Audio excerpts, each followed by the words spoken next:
is the first to take the floor. Thank you very much, Chairman. I can recognize the great effort made by the committee, and I'd said this back on October 14th, but I also believe that the proposal by the Commission is ending up as a compromise, and it's basically a fragmentary and ineffective proposal.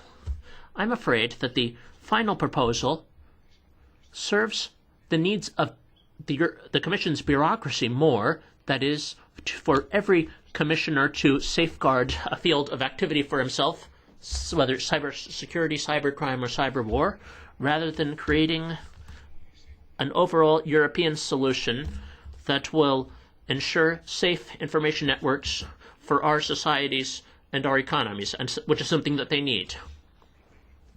In the last month, we had 2 very high-level attacks, and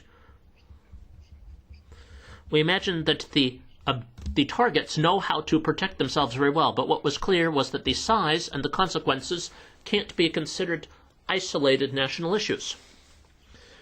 In the Vodafone attack in Germany, we had a loss of data concerning 2 million German citizens. In the attack on an American company, the data of 38 million clients of theirs, including many Europeans, were lost, and not 2.9, as the company itself had falsely announced a few days earlier.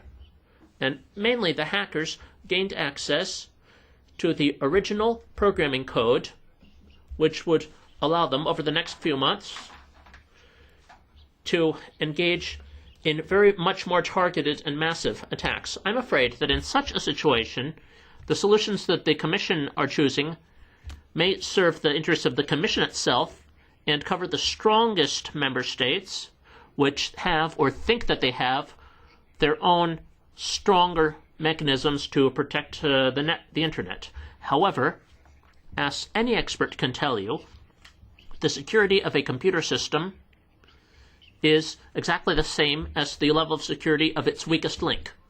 Anyone in Europe who thinks that their own networks are protected and that we don't need a strong European initiative and coordination is making the same mistake as was made with the economy. To conclude, let me mention that we are continuing to create autonomous ad hoc structures like the EU CERT at the same moment that ENISA could take over a stronger coordinating role and mainly help the smaller member states to protect their own critical infrastructure. Mrs. Del Castillo has already submitted some substantial improvements with her proposals.